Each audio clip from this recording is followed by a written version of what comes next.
Good evening दोस्तों। मैं व्यास IAS academy के चैनल पर आपका स्वागत करता हूं। मैं कुलदीप व्यास, जैसा कि आपके साथ एक फास्ट रैपिड रिवीजन क्लासेस चलाई जा रही हैं आपके लिए।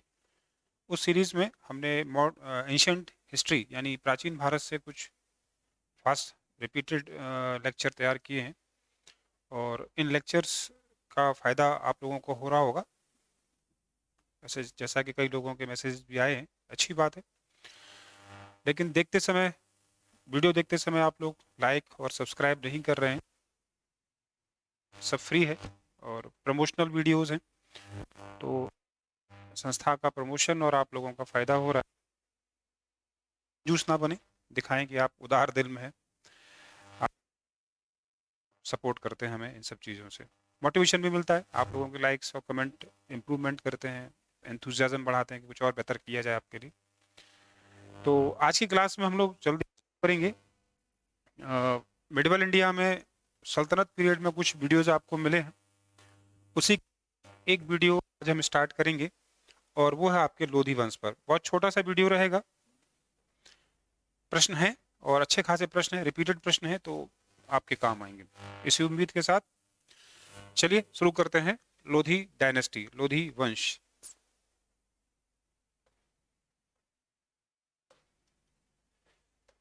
ठीक है, इसको तैयार करने के लिए आप इसको या इसके राजाओं को कुल मिलाकर 3 भागों में बांट लें।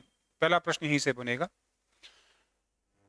समय मैंने आपको पहले ही लिखा दिया है, तो इसलिए आवश्यकता द्वारा है नहीं लिखाने की। मैं उम्मीद करता हूँ आप लोगों को याद होगा, क्योंकि द्वारा लिखाने का मतलब है कि आप लोगों को फिर से आलसी बना देना। तो मेहनत करिए, अपने याद है तो लिख लीजिए, नहीं तो प्रीवियस क्लास को नोट्स को कॉपी करके यहाँ लिखिए। एनीवे, पहला प्रश्न है जो कि कहाँ से आए हैं, इनका सोर्स क्या है।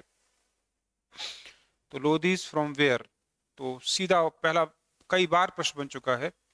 India's first Afghan dynasty, they declare himself they are Afghans. Bharat की सल्तनत पीरियड में या किसी भी इतिहास में भारत की ये पहली अफगान डायनेस्टी है जिसने रूल किया हुआ है। तो नंबर 1 प्रश्न तो यही बन गया आपका। ठीक है, नंबर 2 प्रश्न देखिए, राजाओं से पूछा जाएगा। इसके राजा कौन से हैं, तो आपको इसके लिए बॉम्बे स्टॉक एक्सचेंज को तैयार कर लेना चाहिए। बॉम्बे स्टॉक एक्सचेंज, अर्थात देखिए क्या क्या नाम आएंगे इनके। बहलोल लोधी, बहलोल, सिकंदर या अलेक्जेंडर, लेकिन आपको यहाँ सिकंदर ही लिखना है, ये वो अलेक्जेंडर नहीं है। सिकंदर और इब्राहिम, तो अगर आप ई से लिखना चाहें तो इब्राहिम, अब्राहम भी लिखना चाहें तो ए से लिख लीजिए। मैंने के पॉइंट ऑफ व्यू से इसको ऐसा बनाया हुआ है। तो इब्राहिम, अब्राहम, इब्राहिम, जो आपको ठीक लगता है अपने हिसाब से आप लिख लें। तो इन सब के पहले लेटर्स हमने लिए हैं, उस इसी से क्रम पूछा जाता है कि इनका क्रम बता दीजिए। तो बॉम्बे स्टॉक एक्सचेंज इकोनॉमिक्स की कंसेप्ट है जो हिस्ट्री में काम आ रही है। तो प्रश्न नंबर 2 आपका ये तैयार कर दिया हमने आपके लिए। ठीक है, चलिए, 2 प्रश्न बहुत पेटेंट हैं, पूछे ही जाने हैं, इसलिए बी रेडी। ठीक है, चलिए। अब मैंने आपको कई बार बोला है क्लास के पढ़ाते पढ़ाते, जितने भी अफगान हैं वो बेसिकली कबीलाई समाज है ये, है ना। और हर कबीला अपने आप में दावा करता है कि वो और क्लास है। हमेशा कहीं ना एशिया यानी अपने ही से जोड़कर देखने की कोशिश करता है, ये कबीले की विशेषता होती है। तो बहुत रेयर प्रश्न है, मैं इसको नंबर नहीं दे रहा हूँ, लेकिन प्रश्न 1-2 बार पूछा गया है कि ये लोग अगर कबीलाई हैं जो कि अफगान्स होते भी हैं, तो करजई गिलजई पहले भी कई बार आपको बोला है, तो शाखा से आते हैं। बहुत अच्छा है, तो ये भी गिलजई हैं, गिलजई। तो गिलजई क्षेत्र है और वहां पर एक कबीला है शाहू खैल। क्या नाम है? शाहू खैल, SHAHUKHEL, शाहू खैल। तो जैसा मैंने कहा, मैं नंबर नहीं दे रहा हूँ, फिर भी बस गिलजई को याद रखिए, तो उससे टैली कर जाना चाहिए आपका ये आंसर। क्लियर है यहाँ तक? चलिए अगला प्रश्न ले लेते हैं। ठीक है, चलिए। संस्थापक। अगला प्रश्न नंबर 3 है कि कौन है फाउंडर। तो बहलोल लोधी क्या माना जाएगा, संस्थापक मान लिया जाएगा। आपको वहां से शायद दिख नहीं रहा होगा, तो ब्लू कलर को हटा देते हैं।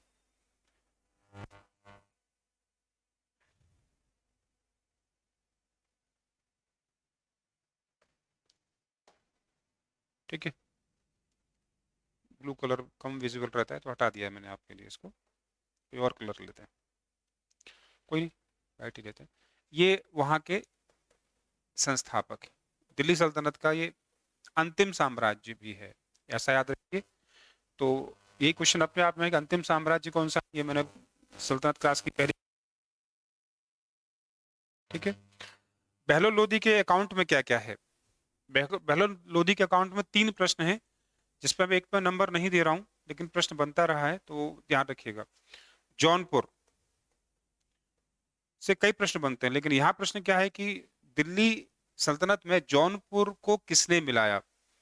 तो जौनपुर को दिल्ली सल्तनत में इस व्यक्ति ने मिला लिया था, और इसका मतलब हुआ कि दिल्ली सल्तनत का विस्तार किया इस आदमी ने। यद्यपि दिल्ली सल्तनत कमजोर हो रही थी, लेकिन फिर भी इसने दिल्ली सल्तनत को एक्सपेंड किया जौनपुर तक। और जौनपुर से क्या प्रश्न बनता है, यही मैं समझा देता हूं आपको।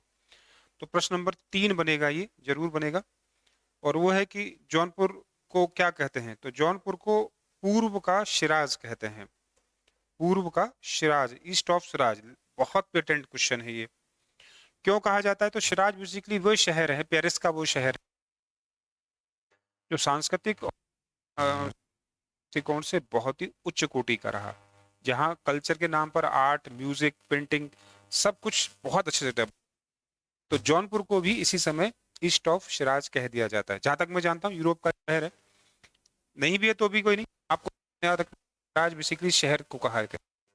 तो जौनपुर को भारत का शिराज, ईस्ट, यूरोप की पूर्व, भारत में है और यूरोप पश्चिम में है, तो उस हिसाब से पूर्व का शिराज हो गया जौनपुर। अच्छा प्रश्न है, जैसे मैंने कहा बनेगा ही बनेगा, तो आप लोग इसे माइंड में रखिएगा।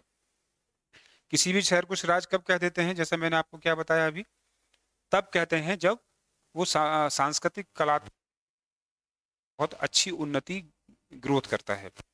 तो जैसा मैंने कहा जौनपुर को मिला, ये प्रश्न नहीं है। जौनपुर को क्या कहा जाता है अपने आप में, ये प्रश्न जरूर है। और जौनपुर में किसका शासन था, तो एक दो बार प्रश्न रेयरली बना है, तो नंबर नहीं मिलने वाला, लेकिन प्रश्न बन जाएगा। तो शर्की डायनेस्टी है यहाँ पर, कौन सी, शर्की। और शर्कियों में भी सबसे बड़ा कौन है, हुसैन शाह शर्की है। तो महत्वपूर्ण नहीं है, SHARKI, शर्की डायनेस्टी यहाँ रूल करती रही है, जिसके समय में जौनपुर का बहुत अच्छा विकास हुआ। जौनपुर कहाँ पड़ता है, अगर आप पूर्वांचल में जाएं, यूपी के पूर्वी हिस्से में, पूर्वी यूपी में जाएं, तो आपको जौनपुर पूर्वांचल का हिस्सा बनता हुआ दिखाई देगा। काफी एक्टिव शहर है, सक्रिय शहर है, कुछ ना कुछ हैपनिंग सा होता ही रहता है जौनपुर में, तो ध्यान रखिएगा इसको। ठीक है, दूसरा प्रश्न है, और 2 ही प्रश्न बनेंगे बहलोल लोधी से, और वो ये है कि ये अफगानों की विशेषता है। जैसा मैंने कहा ना, अफगान राजा कोई भी हो, लेकिन वो अपने ब्रदरहुड को नहीं भूलता है। जैसे मैंने कहा ना, गिलजई कबीला है तो ब्रदरहुड को नहीं भूलता, और ब्रदरहुड यानी भ्रातृत्व का जो पालन करेगा, वो सभी परिवार के लोगों को परिवार का लोग मानेगा, मतलब सभी लोगों को परिवार का लोग परिवार मानेगा, ना कि उन्हें उनमें से अपने आप को राजा, बाकी सबको अधीन, जैसे कि बलबन ने कहा। तो बराबरी का व्यवहार करता है, यानी कहाँ बैठता है, कालीन पर। अपने जब दरबारी के हट क्या से अब के बीच में जब बैठता है, और अधिकांश अफगान ही है, तो दरबार में भी वो कहाँ बैठ जाता है, कालीन पर बैठ जाता है। तो इसे पॉलिटिक्स कहते हैं। कालीन पर बैठने का मतलब क्या था कि वो अपने ही समकक्षों में कभी ये नहीं दिखाना चाहता था कि मैं तुम्हारा राजा बन गया हूँ, केवल ये दिखाता था कि हाँ मैं नेतृत्व कर रहा हूँ तुम्हारा, लेकिन तुम मेरे सब भाई जैसे ही हो। इससे स्ट्रेंथ मिलती थी अफगानों को। आज भी ये चीज कल्चर चलती है। अफगान राजनीति को कालीन राजनीति भी कहते हैं। तो कई बार आप अंतरराष्ट्रीय राजनीति में भी सुनते होंगे इस अवधारणा को। नीति क्या है, तो राजा के द्वारा अपने सरदारों को, गवर्नर्स को अपने समकक्ष इक्विवेलेंट स्टेटस देना ही पॉलिटिक्स होती है। कारपेट पे बैठने कर, सब लोग कारपेट पे बैठेंगे तो सब बराबर हो जाएंगे, इसी को कारपेट पॉलिटिक्स कहा गया। इसका मतलब एक और भाषा शब्द ले लें, इससे समानता पर आधारित है। तो अगर ये शब्द नहीं दिए हुए हो तो फिर ये शब्द दिया गया होगा। जनरली ये टर्म मिलती है आपसे। तो प्रश्न संख्या आपकी 4 जरूर संभावना है। कालीन राजनीति का जन्मदाता, पहला फाउंडर है बहलोल लोधी, वो मैंने आपको बता दी। किताबों में डेटा कम है लेकिन आपसे एक प्रश्न बन जाएंगे। चलिए आगे बढ़ते हैं, सिकंदर लोधी पर आते हैं। सिकंदर लोधी से प्रश्नों की कमी नहीं है, बम्बारमेंट होगी प्रश्नों को लेकर। और सबसे पैट क्वेश्चन नंबर 5 बना देता हूं मैं इसे। आगरे का संस्थापक कौन है? आगरा, आगरा शहर, आगरा राजधानी, फाउंडर कौन बनेगा? अभी तक भारत की राजधानी क्या है? दिल्ली है, लेकिन की राजधानी कुछ समय बाद आगरा आने वाली है, क्योंकि आगरा किसने बसा दिया है? सिकंदर लोधी ने बसा दिया है। पहला प्रश्न है, प्रश्न नंबर 6 तैयार रखिए। प्रश्न नंबर 7 पकड़िएगा। शहनाई का एक्सपर्ट है, शहनाई बजाता भी है। शहनाई, ये वो दौर है जहां संगीत बड़ा अच्छा डेवलप हुआ है। जौनपुर में शर्कियों ने बहुत अच्छा डेवलप किया, आर्किटेक्चर भी डेवलप हुआ। आर्किटेक्चर डेवलप हुआ तो आगरा बन गया, और अगर म्यूजिक डेवलप हुआ तो शहनाई बन गई यहाँ पर। तो एकमात्र राजा है जो शहनाई बजाता है पूरे इंडियन हिस्ट्री में इतनी पॉपुलरली, और बहुत एक्सपर्ट, यानी म्यूजिक पर अच्छी पकड़ रखता है। अगर म्यूजिक पर अच्छी पकड़ रखता है तो म्यूजिक के बारे में कुछ करता भी होगा। तो लज्जत ए सिकंदरी, अपने नाम से ही लज्जत माने मजा आ जाना, लज्जत ए सिकंदरी क्या है? उसकी किताब है म्यूजिक पर। ठीक है, लज्जत ए सिकंदरी। आगरा जैसा शहर बनाया है, नई राजधानी बनाने का प्रयास कर रहा है, तो उसकी मेजरमेंट भी करेगा। और जैसे ही मेजरमेंट करेगा क्वेश्चन नंबर 9 आ जाएगा आपके लिए, और वो हो जाएगा गज ए सिकंदरी, जिसको यार्ड कहते हैं आज आप लोग। गज ए सिकंदरी का फाउंडर कौन है? हर जो भी चीज डेवलप की उस पर आप अपना नाम जोड़ दिया, तो गज माने मेजरमेंट यूनिट हो गई। तो ये 3 प्रश्न धमाकेदार, ये मेजरमेंट यूनिट है। ठीक है, अगले प्रश्न बहुत संख्या में, मतलब संभावना में नहीं है, फिर भी लिखें। लोधियों का ग्रेटेस्ट किंग है, महानतम राजा है। कई कारण है महान होने के। एक, आगरे का फाउंडर है, म्यूजिक में एक्सपर्ट है, मेजरमेंट यूनिट भी दे रहा है, तो डेफिनेटली अच्छे काम किए हैं। अच्छे मतलब एम्पायर को मजबूत करने वाला काम ज्यादा महत्वपूर्ण है। तो लोधियों का महानतम या ग्रेटेस्ट राजा भी कह दिया जाता है इस व्यक्ति को। ठीक है, इतना ही नहीं, क्वेश्चन नंबर 11वां लेकिन कम महत्वपूर्ण है, और वो है आयुर्वेद पर एक ग्रंथ लिखा है। मेडिसिन में भी एक्सपर्ट है, और जो मेडिसिन में एक्सपर्ट है तो जाहिर सी बात है यूनानी मेथड को प्रमोट करेगा, है ना। तो आयुर्वेद को ही अगर हम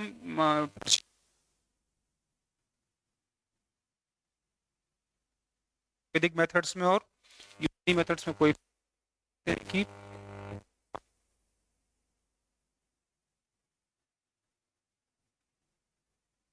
तो उसे अपना नाम दे दिया, और क्या नाम दिया गया उसे? यूनानी। ठीक है, तो आयुर्वेद का ट्रांसलेशन करेगा किस नाम से? फरहाग ए सिकंदरी। ये लज्जत ए सिकंदरी और ये फरहाग ए सिकंदरी है। अब इतना अच्छा राजा, व्यक्ति भी अच्छा चाहिए, लेकिन गड़बड़ यही है कि अच्छा व्यक्ति नहीं, उससे बस समस्या है। और कहा जाता है, इसलिए प्रश्न बनता है, इसको मैं अलग कलर से दिखा रहा हूं आपको, जिससे कि आपको याद रहे। ये सब अच्छे काम है तो रेड कलर से लिख दिए, खराब काम है तो मैं येलो कलर से लिख दे रहा हूँ। खराब काम क्या है? धर्मांध है, यानी ब्लाइंड है। किस मामले में? रिलीजन के मामले में बहुत ज्यादा रिजिड है, कट्टर है। इतना कट्टर है कि इसे औरंगजेब का क्या कहा जाता है? पूर्वज, एंसेस्टर कहा गया है। औरंगजेब ही इतना कट्टर है। इसके बाद कट्टरता का पता कैसे लगता है? धर्मांध है, तो बहुत सारी समस्याएं पैदा करता है। और ऐसा नहीं कि हिंदुओं, मुसलमानों पर भी वही समस्या है। ये प्रश्न रेयरली बनेगा लेकिन बन सकता है। तो प्रश्न नंबर 10, 11 और ये 12वां प्रश्न बन गया है, धर्मांध प्रश्न बनेगा। लेकिन ये कि उसके एग्जाम्पल्स क्या है? कि ताजिए पर रोक लगा दी थी उसने। तो ताजिए आपको शायद नहीं पता होगा, तो ठीक है, रटना चाहे तो रटे, नहीं तो छोड़ दीजिए। क्वेश्चन नंबर धर्मांध से ही जुड़े तो बनेगा कि इसने मजार पर जाना बंद कर दिया था। मजारों को क्या माना जाता है? एंटी इस्लामिक माना गया है इस व्यक्ति के अनुसार, जबकि आज भी मजार पर कई मुस्लिम और उससे ज्यादा हिंदू जाते हैं। तो मजार प्रॉफिट को चैलेंज माना जाता है, इसलिए मजारों पर जाने के प्रतिबंध इस व्यक्ति ने, क्योंकि मजारों पर जाने पर प्रतिबंध भी लगा देता है। ठीक है। हिंदुओं पर जजिया लगाने वाला व्यक्ति है, तो जैसा मैंने कहा कि सबको परेशान करेगा, लेकिन हिंदुओं को भी। तो जजिया बेसिकली नॉन मुस्लिम्स लोगों पर लगा जो सल्तनत राजा के रहने वाले थे, जो मुस्लिम्स नहीं है, तो उनको जजिया देना पड़ता था। और कई लोग जजिया से बचने के लिए क्या बन जाते थे, तो मुस्लिम बन जाते थे। तो कहा जाता है कि मुस्लिम बनाने के लिए एक मोटिवेशन था एक तरीके का, कि आप जजिया नहीं तो आप मुसलमान बन जाइए। धर्म परिवर्तन कहीं ना कहीं एजेंडे में रहा है, हिडन एजेंडा ही सही, लेकिन हमें दिखाई देता है। जैसा मैंने कहा, आगरा शहर ही नहीं बनाया, आगरा राजधानी भी बनाया। तो अब यहाँ पर हम कैपिटल भी उसे रख सकते हैं। क्यों बनाया है, तो क्या, अगर बात चलिए तो लिख लो। आगरा को राजधानी दिल्ली से क्यों लाया? क्योंकि जाटों को और राजपूतों को नियंत्रित करना है उसे। और ये आगरा सेंट्रल लोकेशन है, जहां से दोनों को राजस्थान भी जाया जा सकता है, और भरतपुर में जाटों को भी कंट्रोल कर सकता था वो। तो राजपूतों और जाटों को नियंत्रित रखने के लिए, तथा भारत में जो एरिया, ये एरिया दोआब का जो इलाका है, चूंकि यमुना का इलाका है आगरा का, है ना, आगे बढ़ जाएंगे तो गंगा पहुंच जाएंगे। तो बेसिकली आगरा तो खैर यमुना के किनारे है, लेकिन आगे बढ़ने पर गंगा पहुंच जाएंगे आप। तो दोआब पर भी नियंत्रण है। अच्छा प्रश्न है। पहला राजा, सुनो, जौनपुर चला गया, एरिया बढ़ा दिया, सुना, और ये एरिया बढ़ाने के लिए कहाँ जा रहा है? आगरा, जिससे दोआब पर, दोआब मतलब दो नदियों का क्षेत्र, तो यमुना और गंगा के इलाके को नियंत्रित करना चाहता है, व्यापार के दृष्टिकोण से, खेती के दृष्टिकोण से। ठीक, इस दृष्टिकोण से ये आगरे को दो कारणों से अपनी राजधानी बनाने में इंटरेस्टेड है। तो ध्यान रखिएगा इस बात को अच्छे से। ठीक है, और प्रश्न भी हैं, लेकिन बहुत रेयर हैं, तो आप चाहें तो बस पकड़ लीजिए फटाफट उनको। हिंदू माँ से उत्पन्न है, तो सल्तनत काल का राजा है जो हिंदू माँ सुनार है इसकी, गोल्ड स्मिथ की बेटी है। तो हिंदू माँ से उत्पन्न राजा है। सल्तनत में बहुत रेयर ऐसा हुआ है कि कोई हिंदू माँ से उत्पन्न व्यक्ति राजा बना हो, लेकिन इसके बावजूद धर्मांध है, ये थोड़ा सरप्राइज है। क्योंकि हिंदू माँ होती है तो जाहिर सी बात है वो राजा लिबरल हो, अधिकांश था। को देखिएगा, माँ पत्नी कोई भी है, तो हो सकता है कि पत्नी है तो फिर तो अकबर काम करेगा इस ढंग से। माँ की बात शायद उसने नहीं मानी होगी। एनीवे, तो हिंदू सुनार माँ से उत्पन्न राजा है। इसका ओरिजिनल नाम ये नहीं है, ओरिजिनल नाम रेयरली पूछा जाएगा, निजाम खान है, निजाम खान। ठीक है, बस।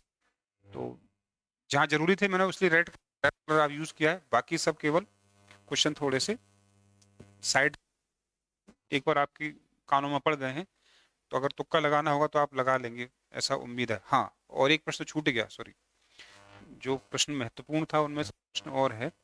तो 11 हो गए थे यहाँ पर, 12वां प्रश्न भी डाल दीजिए, और जरूर डाल दीजिए। क्या करता है एकमात्र राजा जो शहनाई बजाता है और 12वें नंबर पर आता है तो कविताएं भी लिखता है? एकमात्र राजा पूरे सल्तनत काल में, एकमात्र राजा जो कविताएं लिख रहा है, और कविता लिखता है जो कभी अपना नाम क्या रखता है? गुलरुखी रख देता है। तो गुलरुखी नाम से कविताएं करने वाला व्यक्ति राजा पूछा गया है, गुलरुखी बिल्कुल पूछा गया है आपसे प्रश्न। तो रखिए, ठीक। बलबन, क्वेश्चन बहुत रेयर बनेगा। बलबन, अलाउद्दीन खिलजी और सिकंदर लोदी में क्या समानता है, मुस्लिम होने के अलावा?